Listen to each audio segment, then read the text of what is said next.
Hey, y'all, welcome back to Great Men with Shane Sams. I'm your host, Shane Sams, and I have one of the greatest men in my life with me today. This is a true friend, a true mentor.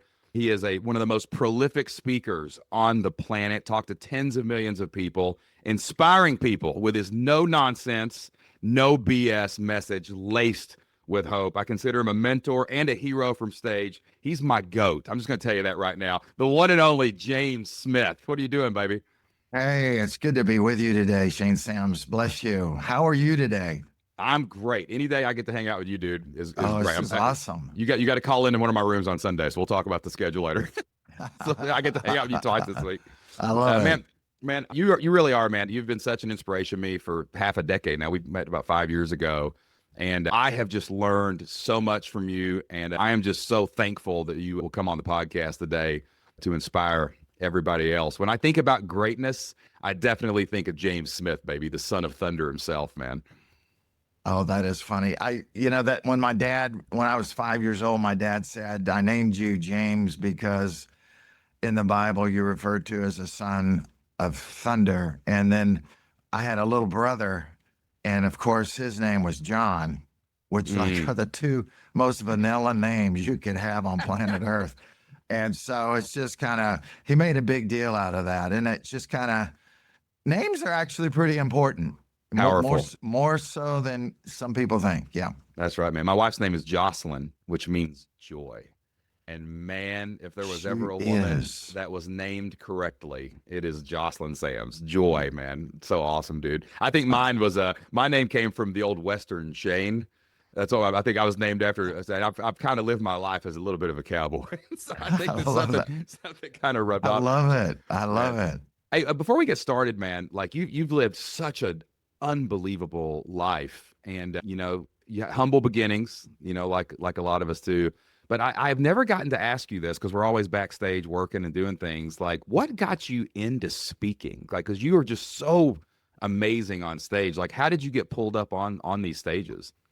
That is a real bizarre question that most people have never asked me. You would think that would be an obvious, right? Numero Right. uno.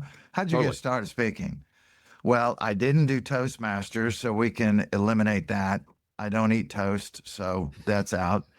I can't say I was a brilliant student in school because, that would have to be an X. That's not true. But my dad was a pastor, so he's in front of people, right? And I just kind of naturally knew that speaking in front of people was something that I could do. He had me sing a song at church when I was 5.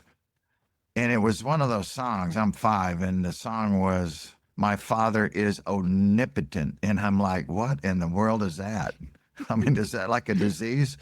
So I'm singing a song that I don't even understand the words, and people are coming up, patting my head. Oh, that was awesome. And I kind of dug that. And then seeing my dad in front of people. And then I found out, I can't even believe I'm saying this. The number one fear, Shane Sams, that people have, numero uno, Mm. more than snakes, more than anything, is speaking in front of a crowd of More people. than death, More people than say in death. surveys. Yeah, Yeah, it's man. unbelievable. And their heart rate goes up. Well, I've got I have Rolex watches, but I don't wear them anymore, hardly ever. This is a Garmin, and it tells me my heart rate. Like I just want to, at my age, stay healthy and see what I'm doing inside. Sure. And when I go to bed at night, my heart rate is about 48 to 52.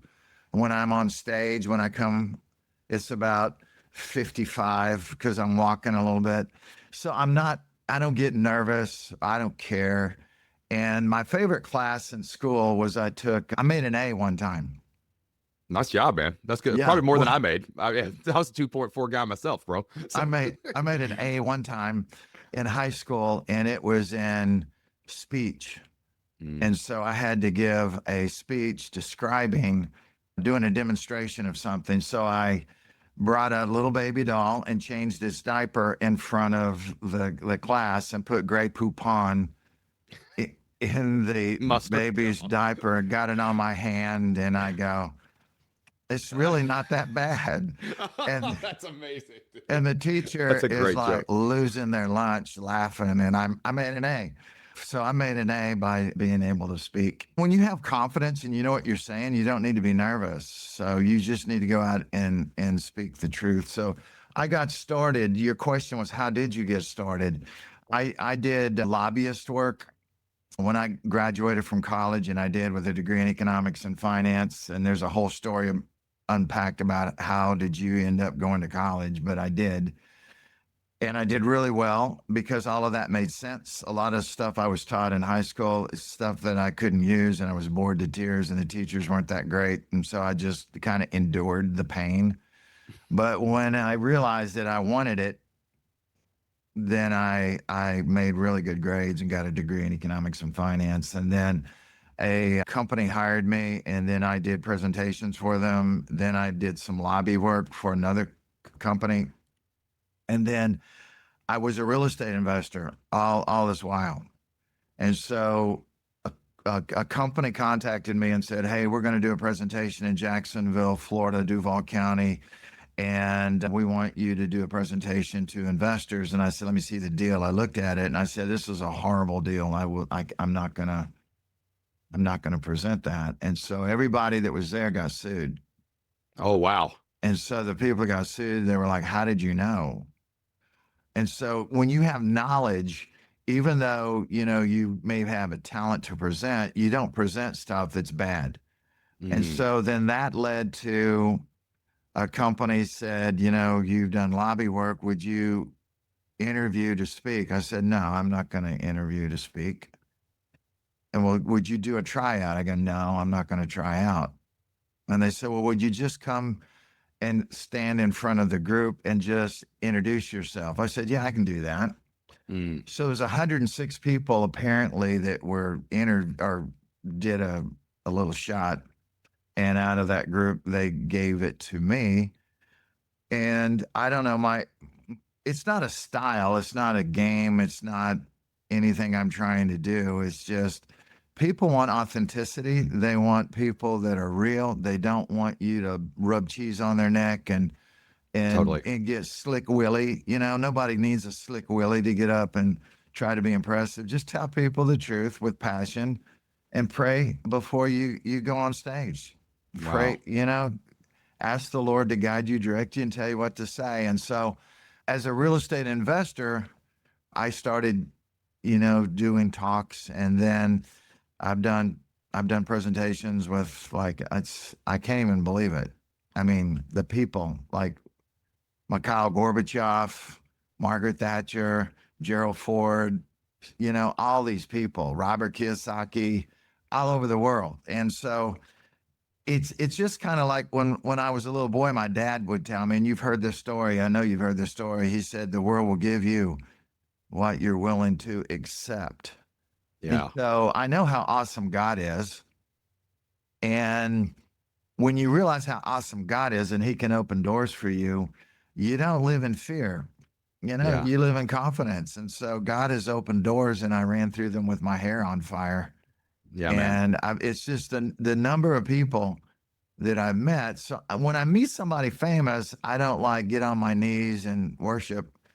It's just you realize that they're just ordinary people that put their pants on or their dresses on just like women do or guys do, and they had a story. You have a story. I have a story. That's right. And you just got to play out the story that God has for you. Otherwise, you'll live your life like Moses going in a circle on the highway to nowhere. And then if your team wins on Sunday, you're dumb enough to think you won.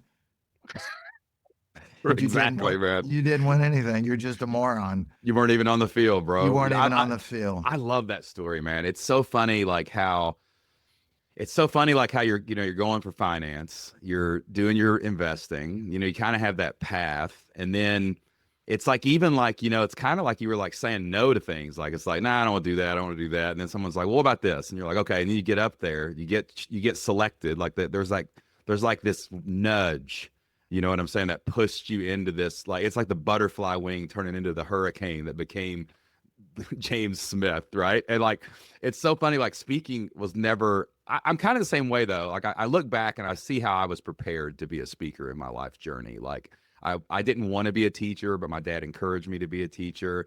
Didn't know what I wanted to be when I grew up, so I just went into the classroom. Spent 10 years in front of the hardest audience you can ever speak in front of, high school juniors. And like, Yeah. and I lost all my fear of talking in front of crowds because, like as a football coach, you have to do like pep rallies and all this other stuff, right? Yeah. Pump them up. To pump them up, you just get them going, Yeah. dude. And I went to an event one time, dude. And like I sat at a table. It was just like the events I teach, like with round tables. And I was there and I was at an event. And that night, we had really met a lot of people the day. And that night, my podcast had come out, so people knew who we were. But there was a speaker dinner that night. So like they put each speaker at a table, and you could go sit with the speakers and talk to them and whatever. And there was guys like Lewis Howes and some other, big name guys that were there at the time. And some of the people we had met during the day, they had wrote Shane and Jocelyn on a placard. They had flipped it upside down and put it on a table. And they were like, we want to sit with you guys. So I go and I sit at this thing, and we coached them like the other speakers were doing. The event organizer comes over that night and he was like, man, you guys really make an impression. I want you to come speak at this event next year. And I was like, oh, I never thought about that, but that'd be awesome. Yeah, free trip back to the event. Let's go, whatever. You know what I'm saying? Yeah. Yeah. But then I got an email the next week, and it said, hey, our team has reconsidered our invitation. We only want real speakers at our events. So we're going to decline having you at next year's event to speak. And bro, you know me, man. When stuff happens to me, I get pissed. And like, I'm like that, but I'm like, I looked in the mirror and I said, daggone it. If they won't let me on that stage, I'll build my own. And me and Jocelyn started planning a live event of our own for our audience.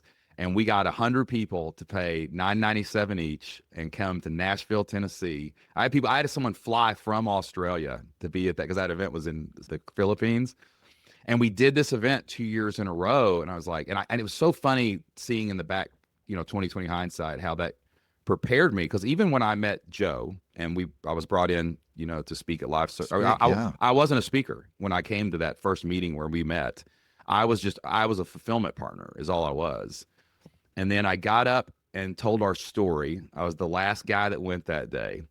And I will never forget this, James Smith. I have to tell you this on air. Like, everybody goes berserk after I get done, like standing ovation, freaking out. Joe comes up to me and it's like, you were born to do this, and you got to go on this stage.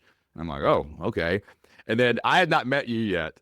But everybody's like, that's James Smith, man. He's James Smith. And I'm like, you're wearing like this suit, and I'm just in a t-shirt and jeans.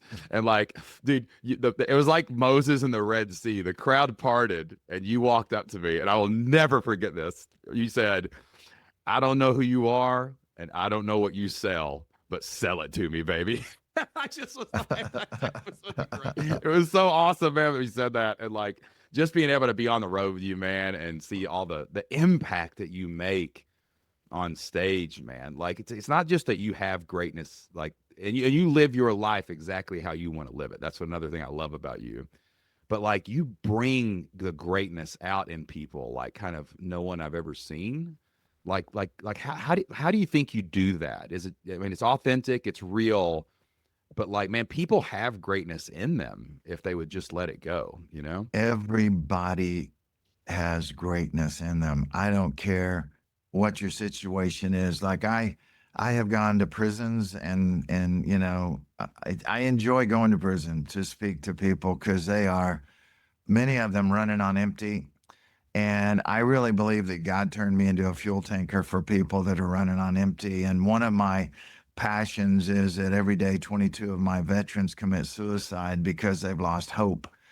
And so last week, I mean, this is like fresh off the grill. Last week, a guy that used to work for me, I mean, this was back in like 2005. He worked for me with a company I had, and then he got married, goes into the military. He goes to overseas. His wife starts doing some inappropriate things with other men, and she divorces him while he's in the military, and he can't see his kids. And so he decides he's going to commit suicide via his mother calls me. And so last week, I'm like pouring hope into this beautiful man that God has a purpose for. And Satan divides, subtracts, minimizes, it, just explodes the negatives in our lives. So people need people that are real, that bring it and give them hope. And so that's kind of my message when I'm on stage. And one of the criticisms that I have as a speaker, the people that, I guess I should be careful how I say this, but I let the bodies hit the floor. People that are unintelligent, Yeah. they'll go, man, when you're up, you don't close the crowd. They go, you don't close the crowd. And I go, what do you mean? Well, you don't like do a hard sales push or anything ever. I go, no, I don't need to. Mm. I don't, if people want help, I'm there to help them. If they don't, then live your life like Moses. And when you're ready, get moving. And Totally. so that's just kind of how I roll. And I think people find it more legit and more helpful if you're not trying to like force them in a direction, but give them hope. It's like the stick and the carrot. I don't need to carrot. I beat you with a stick. I can just show you that everybody has a purpose in life that only you can fulfill. Like one of our best friends that you also, I'm sure, love as much as me is Nick Vujicic. And Nick has no arms and no legs. And I had lunch with him on Saturday for 2 hours. Mm. And it was very emotional. And we just lost one of our friends, Charlie Kirk. And the last event that I was at with Charlie, it was with Nick. Yeah. And Charlie, you would agree with me, he was a great man. Totally. That God used in a magnificent way. But this little guy, 31 and a half inches high, whose mother was told to abort him, he will never be normal. And she said, he may never be normal for you, but God has a plan for my baby boy. Mm. And man, does he ever. Oh, yeah. I mean, world changer. Absolute he's a world changer. And so when you look at a guy with no arms and no legs that would have all the reasons in the world to go, man, I don't matter anymore. So what was some of his dreams? That he would find a woman that would love him, that he could have a family, that he could make a fabulous living. So you go through all the checklist, and you know what happened? His wife looks like a runway model. Totally. She's beautiful. I've had dinner with Children him. are beautiful too. He's got 4 kids. He's got a 14-year-old boy. I've got a 14-year-old girl. I'm just saying, Nick, if you're listening. Nick, he is, I absolutely love people that strive for greatness in spite of all of the things that were cast in front of them and the cards they were dealt. His card deck was really jacked up. So what happened? He threw it in the air without having a hand to throw it, and God gave him all of his dreams came. Everything that a man could want. Income like you can't imagine. He makes insane money. Yep. He's got a gorgeous wife, beautiful family, beautiful home. And the Lord is using him to bring people into heaven and make heaven crowded. Isn't that awesome? It's a real estate issue. Let's make heaven crowded by giving people hope and get them off their stupid butt. Yeah, man. I mean, Americans, you're a bunch of lazy toads. Totally, bro. It's like, what's crazy is when you analyze it the way my brain's, I have ADD and I read slow. So I see things different than normal people do, like no looks like on. So when you see what people do is they spend their whole life making other people's dreams come true at the expense of their own dreams ever coming to fruition.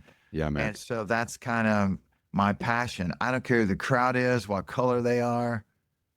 None of that matters to me. I don't care where you were raised, if you went to prison.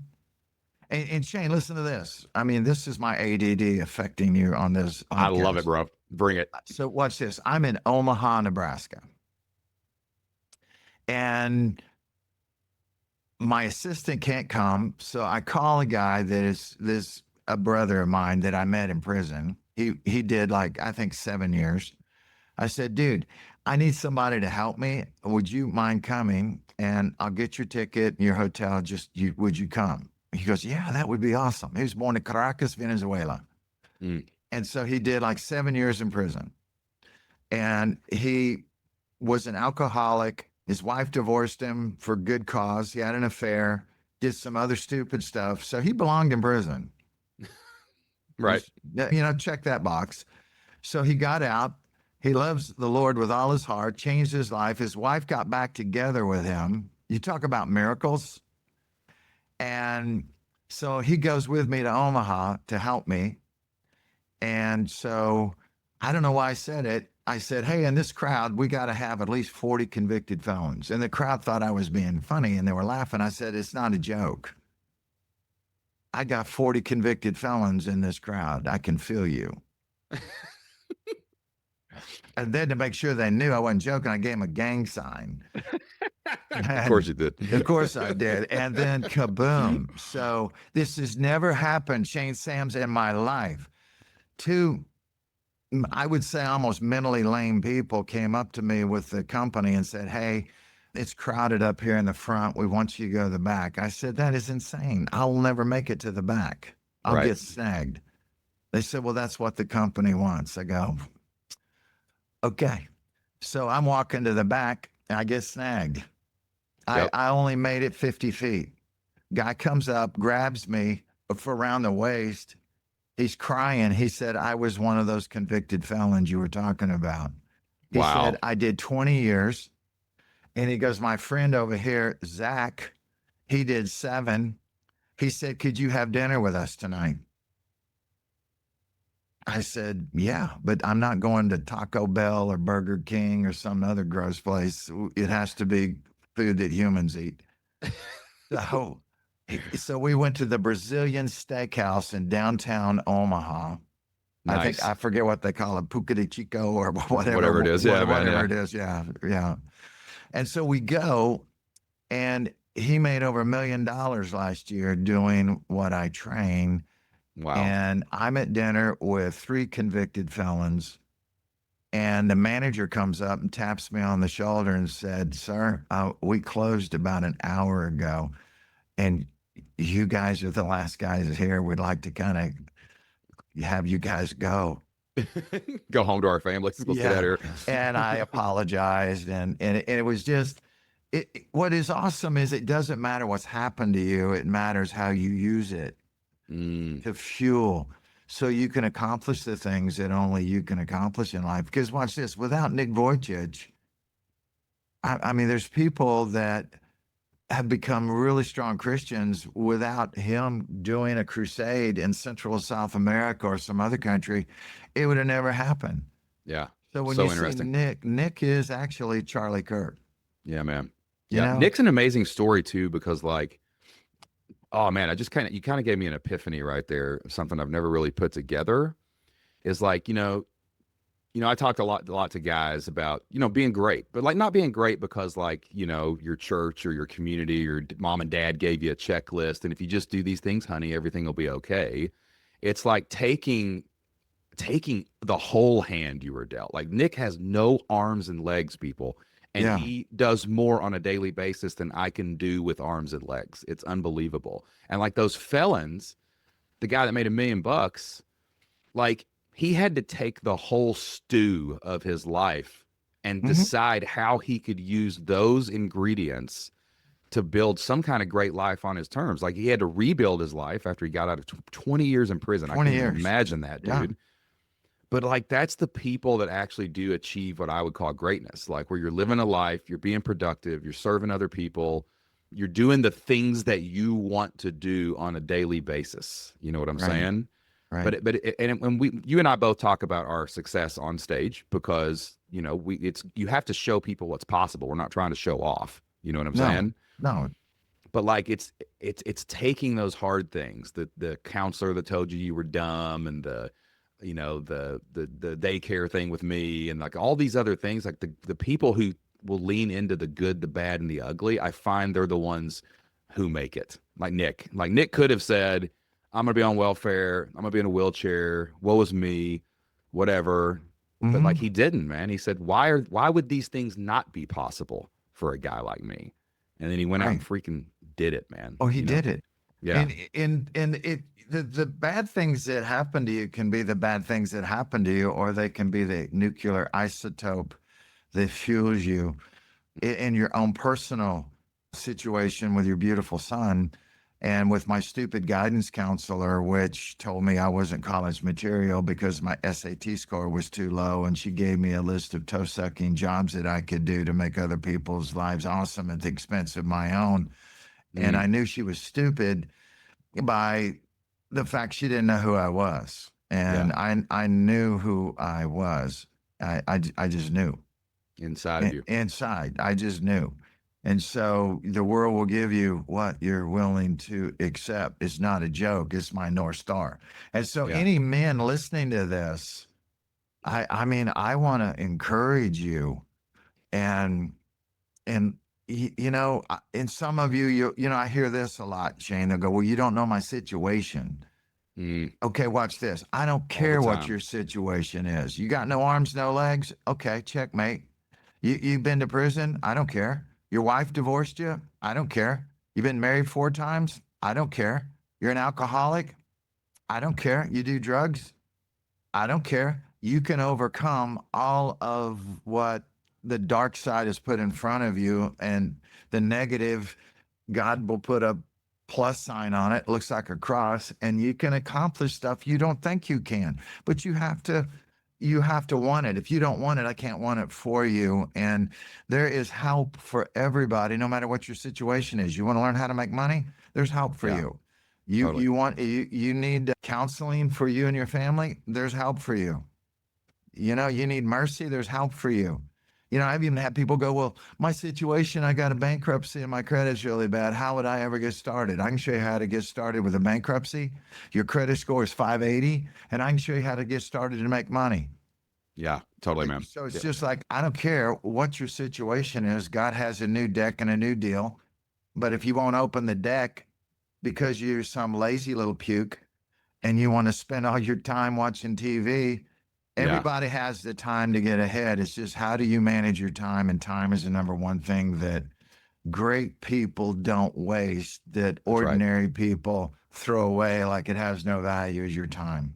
I've got a guy right now, a friend of mine, been a friend a long time, really care about him. And like he's been really struggling with depression. You know what I'm saying? Like a really Yeah. deep clinical level depression.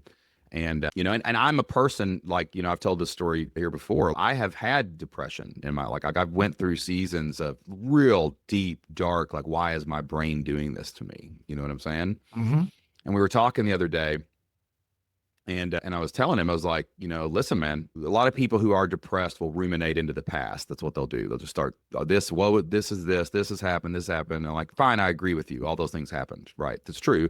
But the only way you can make change is in the present and in the future. And he said something really interesting to me. He said, well, I'm like, what would a great life look like for you? And he's like, well, I don't even know what a great life looks like. I can't even imagine what greatness looks like. I asked him a question.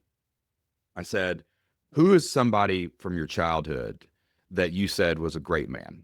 Like you looked up to and you looked at their life and you said, what would you consider?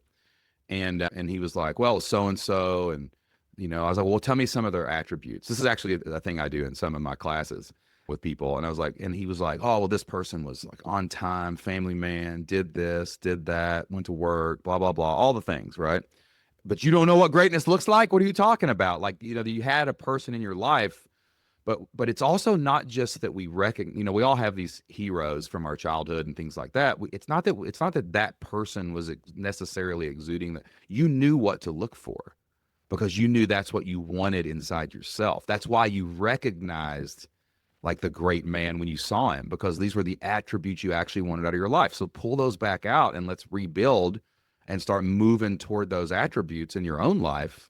And that can be a way to climb out of the hole. And so I ask everybody who comes on this show, James, that like who was something like in your young life, like that you, one of the first heroes you had or that you looked up to, and like And like, what were the things you just innately looked up to, like as a great man in your life growing up?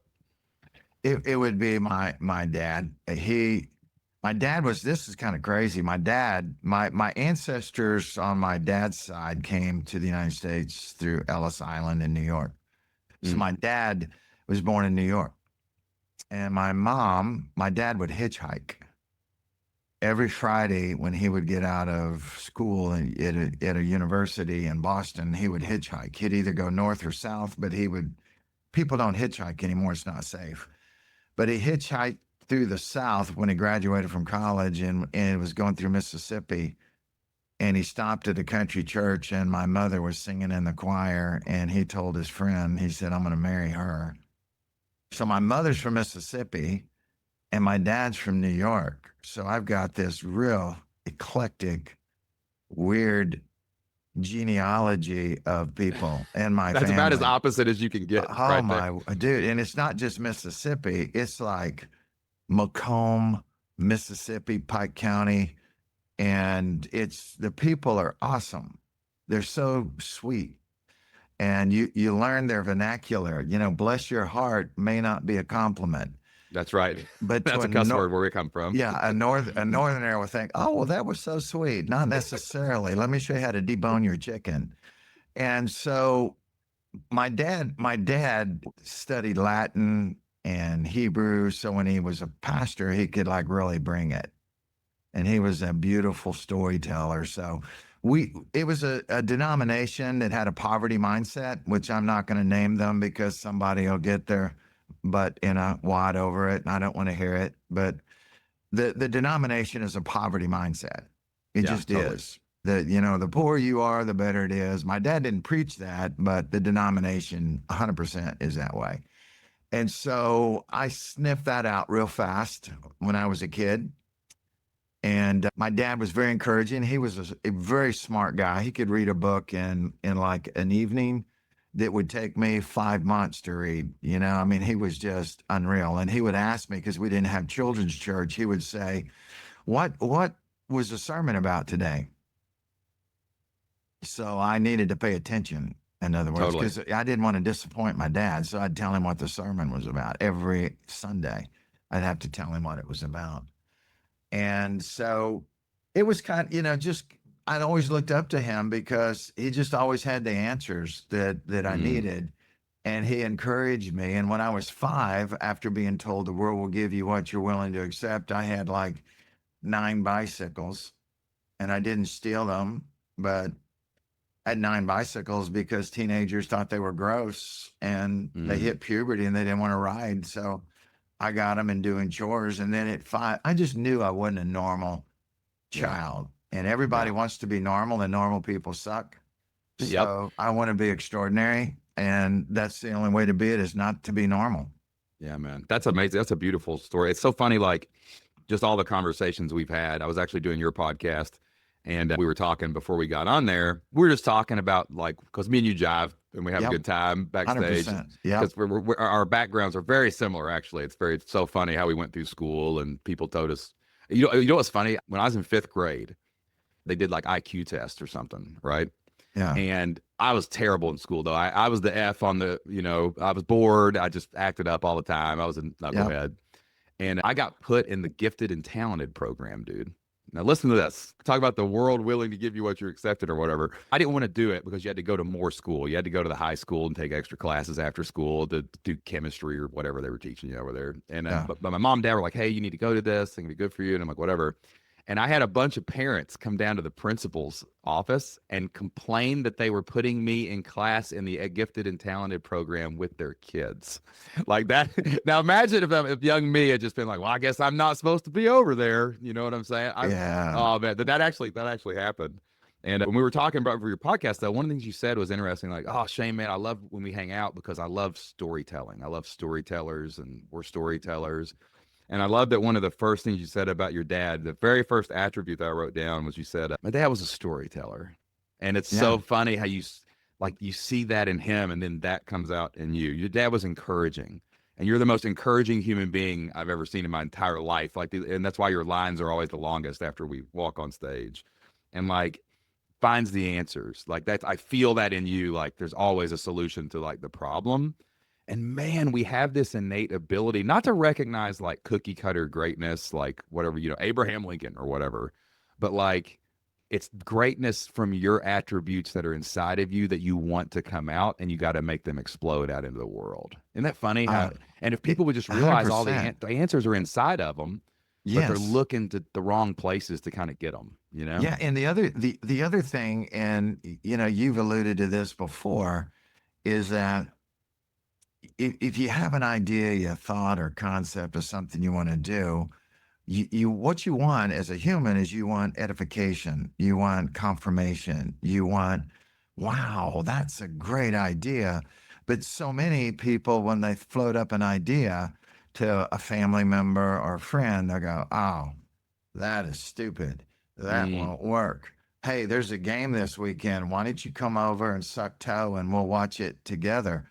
And you end up spending your whole weekend watching games because you're not a player and you're a fan, and fans sit on their ass and mm, don't do anything. And that's right. so the only way to win the game of life is when you decide, I'm a player, babe. I'm going to win Yeah. the game. And so a lot of times when people rain on your parade, you're talking to the wrong people. And then we have had these conversations before, like, you're from Kentucky, and Colonel Sanders is 65. Dude, Yeah. talked to When over he a cooked his thousand first bucket of chicken, man, it's in his over a 60s. thousand people to fund his Kentucky Fried Chicken.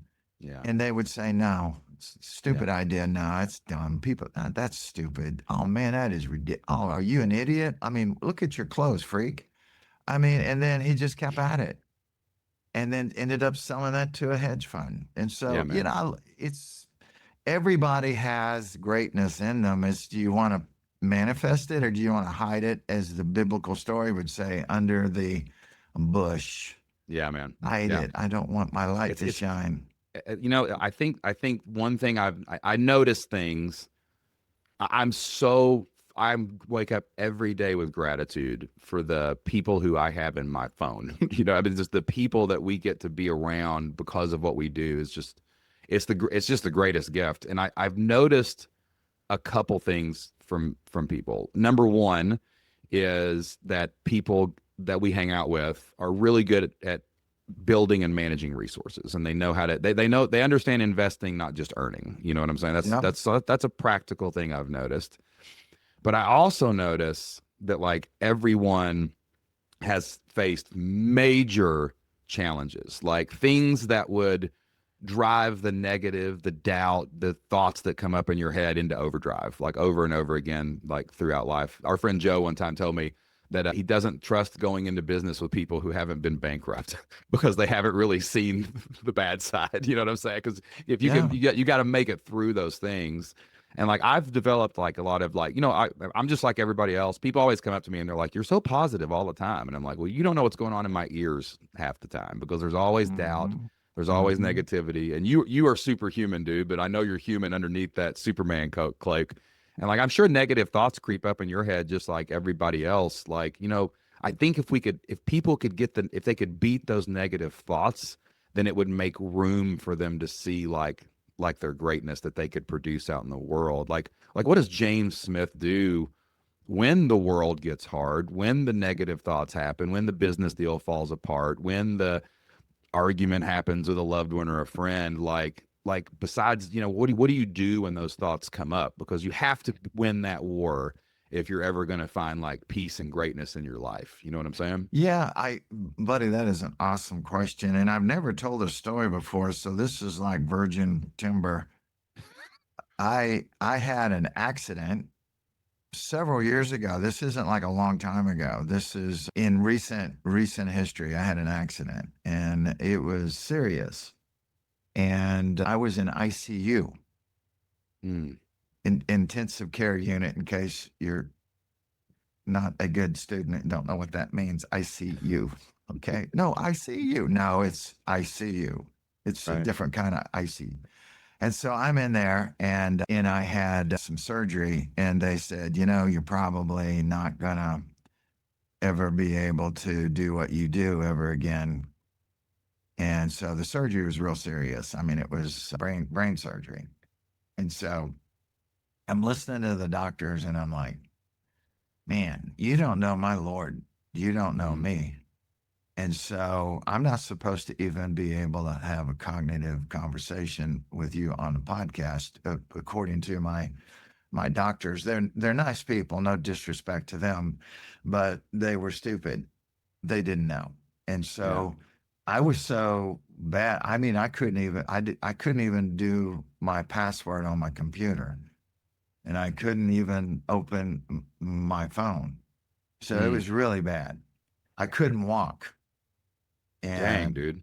I had to pee in a little thing that they gave me, and they had to bring it to me, and it was gross. And so I was there for over a month. Wow, And dude. then I was, do you get depressed? I had a nurse that could have been a Nazi death camp worker that was just mean as a certified snake. It was when COVID was going on and they wouldn't only let one person per day visit one time and they couldn't stay long. And so it was like really cataclysmic in terms of, you could just let that derail you. But I just knew that my Lord, your Lord, our Lord, had a wasn't done with me. So my cliche that I love, if you woke up this morning, God ain't done with you, babe. He's Mm. got something planned for you. And like this day, I knew that I was going to be on with Shane Sams and we're going to do a Mm. podcast. And so this whole thing is if you're listening to this podcast, that God has a plan for you and he has hope for you and doors will open for you. But dear God, walk through the door. I don't Yeah. care if you made straight A's, yippee-yi-yo-ki-yay. I don't care. It means nothing to me. Snake spit on you. I don't care if you made straight F's.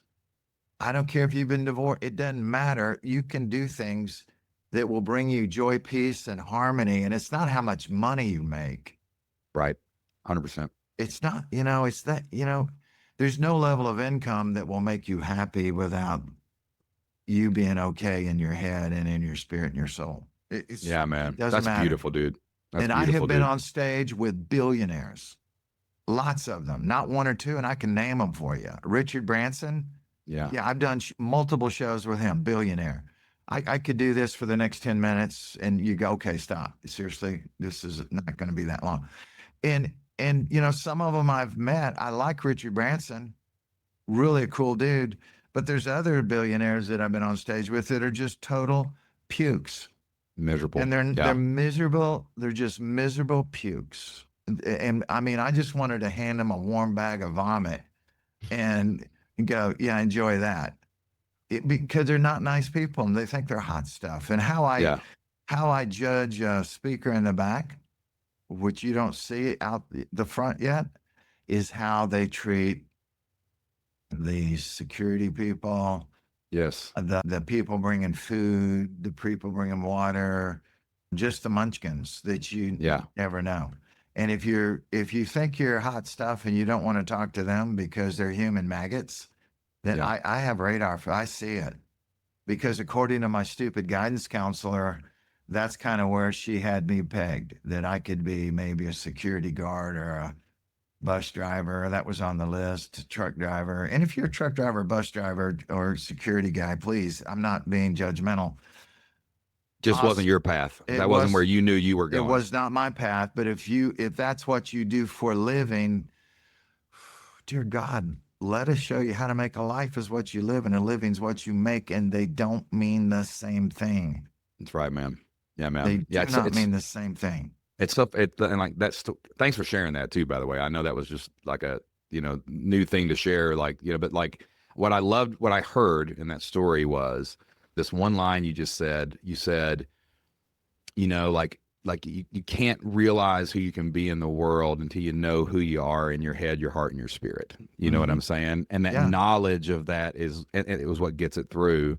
And you were there when I had my health scare back in 2022 when I got real sick and we were supposed to go to that big Dallas event and I was in the hospital for like 9 days and like And I remember a moment like that. You just like sparked this memory of like, I was laying in bed. It was like the fifth day. And I really thought I was going to die. Like Jocelyn and I that morning had a conversation of how she could go cash the insurance policy. I mean, that was a conversation you don't want to be having with Mm-mm. your wife and your kids. You know what I'm saying? No. And I hadn't been out of bed in like 2 days. I had no energy. And I woke up the next morning. The sun was coming up over this little hill outside the hospital. And I remember distinctly thinking to myself, dang, God gave me another day. And I then that was an opportunity, man. Like I could have laid in that bed at that moment, but dude, it took everything in my power in that moment to push myself up, to sit up in the bed and swing my legs over the bed for the first time in 2 or 3 days. And I just kind of stood up and stumbled over to the window. And I just remember watching the sun came up, and I thought to myself, dang, what an opportunity. I better not waste this. You know what Yeah. I'm saying? Yeah. And then I had another moment that was so interesting. We're just talking about mindset. Like, I had a business deal go bad. It was, and like my story is very interesting because I've had a couple really big wins, like that are pretty Hmm. unique for how fast they happened. But it wasn't unique because I knew the effort we were putting in on the backside. You know what I'm saying? Right. And I was at a retreat with some friends of mine, and they were like, "Wow, man, this is a really bad deal." We'd all been through bad things before, so they were encouraging me. But they're like, man, like, dude, like, you've kind of caught lightning in a bottle a couple times. Like, like how are you gonna catch lightning in the bottle again? And I didn't have an answer that night around the campfire, so I said, "Let me sleep on it." Let me sleep on it. And I woke up the next day, and we were all eating breakfast. And they're like, "Dave, what'd you think about like, man, with that, that lightning in the bottle conversation? You've caught it a couple times. Like, how are you going to do that?" And I said, "Well, I realized something." And they're like, "What?" And I looked at them and I said, "I'm the lightning. I just need another bottle. It ain't about, and they got to capture me." And like just changing the framework of how we think about like greatness in our life and what we can do. Like, you gotta step into the opportunity. Like it is a mindset switch. And if you don't make that switch, you will not achieve everything you could in this one short life. But That's man, like guys, 100%. I think guys like you and me and other people, it's the valley where you find yourself, man. And when you Yeah. get out of the valley, you're so strong you can do anything on top of the mountain, baby. Let's A go. 100%. Like Yeah. when I was in ICU, they wanted to keep me stoned, and Oh I yeah. asked them. They Medication and brought stuff. me the little white cup, and I go, "What is that?" And then I go, "No, I'm not taking that." And they go, "Well, yeah, the doctor wants you to take." I go, I'm not taking that. That's not going to help me. It makes you stoned. Totally. And then the nurse put an alarm on my bed so that if I got out of bed, the alarm would go off so that I would just stay in bed. And of course, that was problematic because, I knew that the Lord was going to heal me and get me where I needed to go, but I had to get rolling. You had So to move. I was literally fighting the medical people that kind of wanted to vegetate me and keep me back. And, I did go to therapy and stuff, physical therapy for several months. And then kaboom. Now, I mean, I'm jamming all over the stage. I fly all over the country. You would I, never know, dude, that was so recent in your I life, have man. I have already been to South America and spoke at conferences numerous times, and I don't speak Spanish. I got an interpreter, but I'm not letting anything hold me back. And that's the way you have to live your life. And by the way, I ain't perfect. I'm not like going, "Oh, I'm awesome." I am not better than anybody on this podcast. I don't care what your situation is. I'm not better than you Yeah. at all. It's just I realize the power that everybody has within them and the power that my Holy Father, Lord God gives you. And so, there's like two kinds of people, Shane Sams, that I speak to. And this is to tens of millions of people, every audience. And I look out, and here's what's going into my head. Because I actually look at the faces. See, people that suck will say, "Look, Don't look at their faces, look over their heads. No, I look in your soul. When I'm on stage, I look in your eyes. And if you're a doofus, I know it instantly. And so the two kinds of people in every crowd for me is you're either a victim of your circumstance or you're a victor over everything that's happened to you. So you're one or the other. Let's And go. then sometimes I hear this from people, I just want to smack them. They'll say, well, if there was a God, if there was a Lord, my mother would not have died. My daughter would not have had that car wreck. And I'm going, you stupid fool. Bad things happen to everybody. Let me help you with it, because some of you are too mentally lame to get it. Every 5 to 7 years, something's going to happen to you. Truth. You know what we call that? We call that living. Mm. So look, watch this. What happened to me was less than 7 years ago. It was less than 6 years ago. It was like 5 years ago. So every 5 to 7 years, something bad is going to happen to you. God ain't busting you up, doofus. It's called living. Yeah. And so when you want to blame God for bad things, you're an idiot. Yeah. What you have to do is go, okay, this happened. Lord God, help me get through it. Open doors for me. Heal me if you would. Or, some idiot said this the other day. If there was a God, why did they allow Charlie Kirk to get assassinated? God did not do that. Evil did that. But God, watch this, the things that man does for evil, God does for good. So here's your question. Did God do something good out of that horrific evil occurrence that happened? Yes. Yeah. Why? Because I am Charlie Kirk. You are Charlie Kirk. His message didn't die. It exploded it. And how many people got their act together because of that horrific, heinous, evil, sinful thing that happened? Yeah. I've got a mentor, God rest his soul. His name's Dan Miller. I don't know if you ever heard of him. He wrote a book called 48 Days to the Work You Love. And a great book. It was written like in 2001 or 2. He was one of the really first online marketers that really figured out how to do like knowledge-based stuff on the internet. And like he was in a mastermind with like Jay Abraham and Dave Ramsey and like just the one of the coolest guys ever.